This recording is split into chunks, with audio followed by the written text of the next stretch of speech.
Dearest Baldermort, thank you for your continued contributions to the Warhammer 40k community and to providing those brief instances of sanity in an otherwise chaotic world. I would like to take this time to impress upon you how impressed I am with your continued efforts and devotion to the God Emperor of Mankind, Amen. I have written a short something as a thank you. I am making my way into the world of voice acting and would like to thank you for being such an inspiration. He was Scion Tempestus. He wasn't just a soldier. He was a professional. At least, that's what demolition expert Marcus Melty Cassius told his squad. They laughed every time. He was a quiet man mostly, but once his team heard the familiar building whine of his plasma rifle, they knew his signature manic laugh wasn't far behind. They had been on World for a week, brought in as part of the purging force to help clear the planet of Aquilonia of its rising orc problem. Some new boss with big ideas, one of the local PDF had said. Marcus had killed a little bit of everything in his nearly 20 years as a soldier, but enjoyed orcs the most. They were loud, obvious, and had lots of targets for him to melt. Melty, melty. So, as their small kill team made its way into the evening, and through the remains of some walled city that had been overrun by the Xenos filth, it was genuinely a surprise to be ambushed. Moving between the piles of rubble and mangled remains, Marcus paused to bend over, something shiny catching his eye on the ground. A small necklace of the Imperial Aquila. Never mind that it was on a mostly headless torso. Still a lucky find. Very lucky, as it turned out. As he bent down, the air turned to thunder as hard slugger shots began pouring into their position from the surrounding buildings. He felt a single shot pass through the space his head had been occupying moments before, and he heard Lieutenant Sarah Sinbad cry out as a great chunk of her left arm blew into a red mist. A glancing blow. Non-lethal. None of them panicked.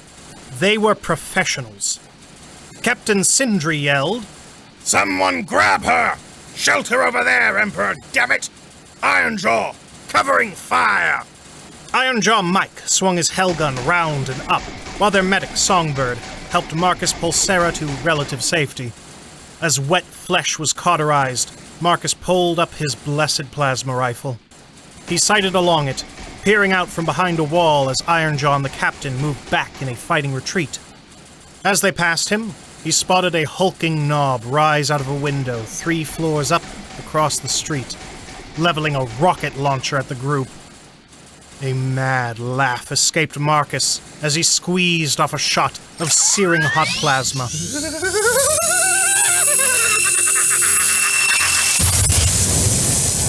It streaked across the space and vaporized most of the knob. The laughter died in Marcus's throat as 3 corkscrewed trails of smoke streaked back. He turned and started to yell.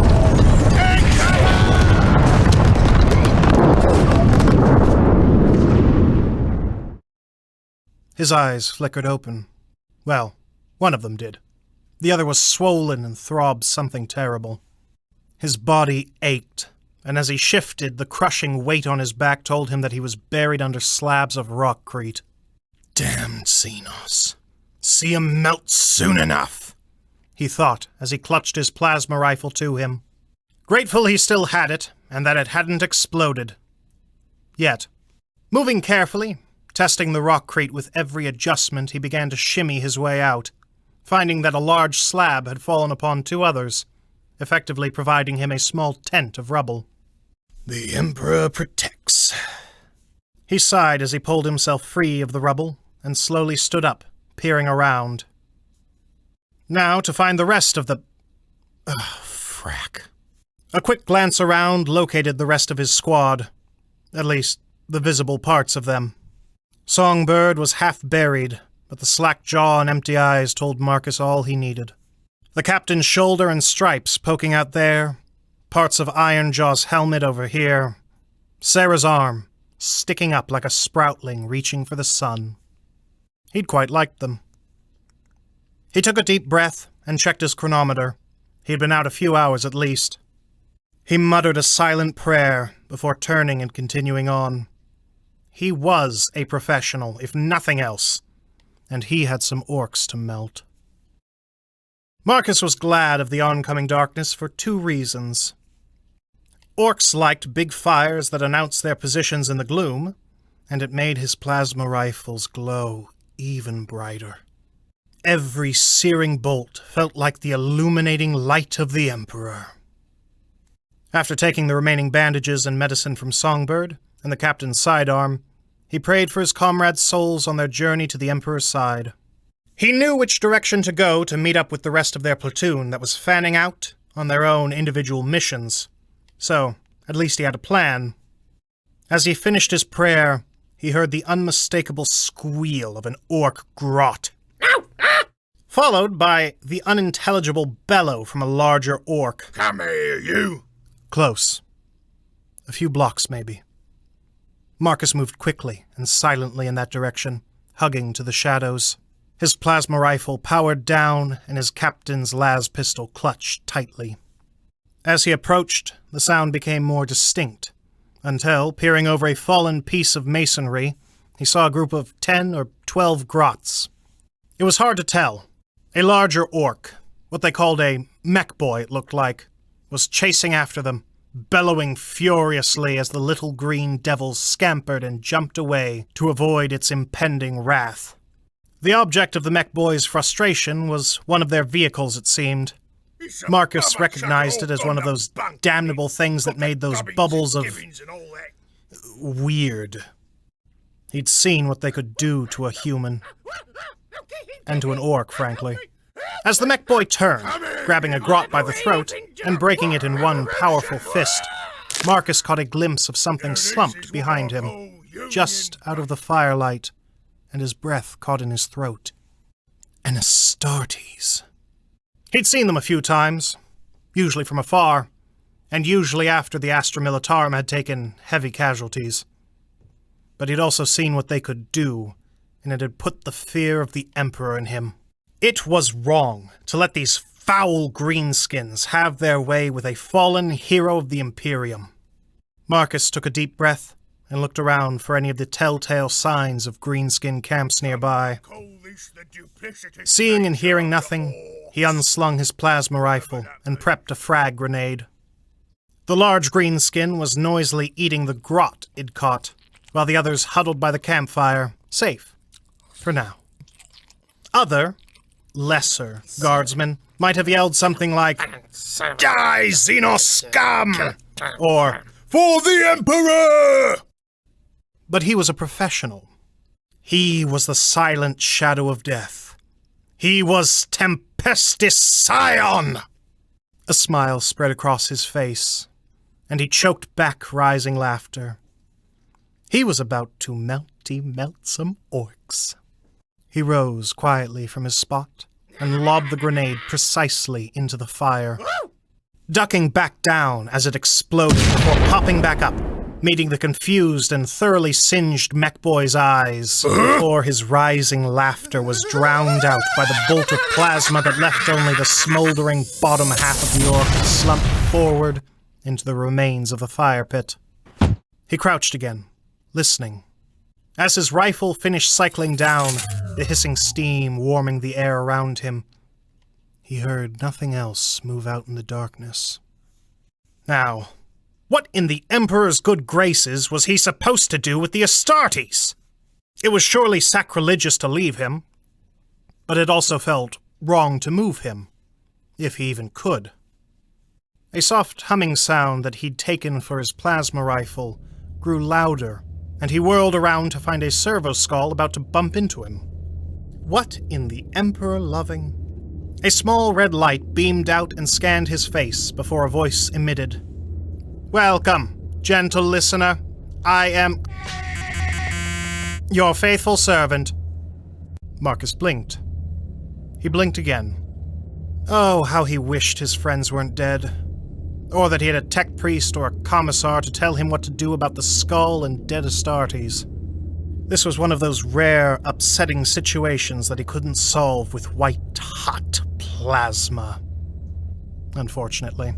The skull continued to grin at him, in the way skulls do, so he made his decision. He turned and left it. Not his problem. The Space Marine, though. The servo skull hummed beside him, and, as he stood pondering his next move, the skull floated over to the slumped form. No, not slumped. Sitting. Standing. Towering over Marcus! He swallowed hard. He was a professional, but he'd never been so leered at. By a Space Marine, no less. His helmet static, and yet still seeming to pierce into his soul. The servo skull floated by the giant's head and quickly bathed his helmet in a red beam. Welcome, gentle listener. I am your faithful servant. Father Selgar, do you copy? A new voice emitted from the Vox grill. Copy. The Astartes looked at Marcus, silently judging him for a moment before continuing. My Lord Inquisitor. Ah, formal. Who is our guest, then? Before Marcus could speak, the giant growled. Tempestus Scion, alone. Plasma rifle. Laugh like a drunk grops. Marcus didn't like being talked about, and, taking a deep breath, announced himself. First Demolitionist, Tempestus Scion Marcus Cassius, my Lord Inquisitor. After a moment of silence, the voice said, Where is the rest of your squad, First Demolitionist Marcus Cassius? I do hope you're not faltering in the line of duty.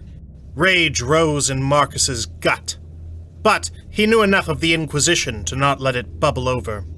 My lord! The rest of my squad bit it! They were killed in the line of duty, my lord. A greenskin ambush.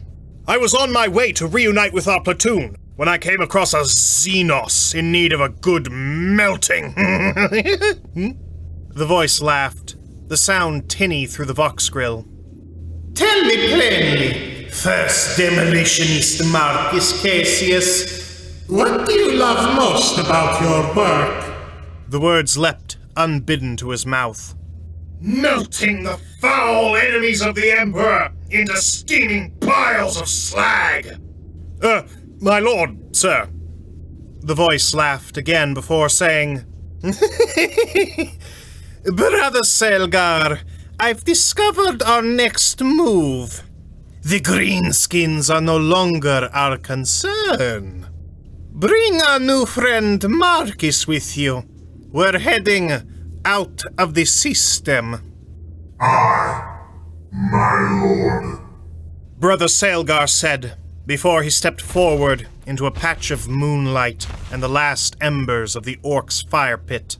Marcus knew about the Ultramarines, and he'd seen the Space Wolves once, but he knew that there were a great many chapters he'd never know. This didn't concern him. He was a professional. He didn't have to know things. Still, as the low light illuminated the deep, dark teal of the Marine's armor, he saw what he presumed to be the chapter markings on his pauldron. A strange, three-headed serpent. His attention was pulled away as over the horizon the low whine of a landing craft grew louder as their ride, presumably, arrived. Before the sound became too much, he risked a question. My Lord Inquisitor, if I may be so bold, where is it that we're going? An inquisitive mind will serve you well in my retinue.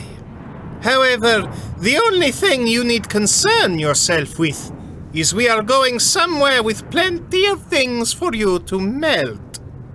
We're going to participate in a great conflict on a planet called... There was a pause, as though he was consulting notes. Abundance Tertia.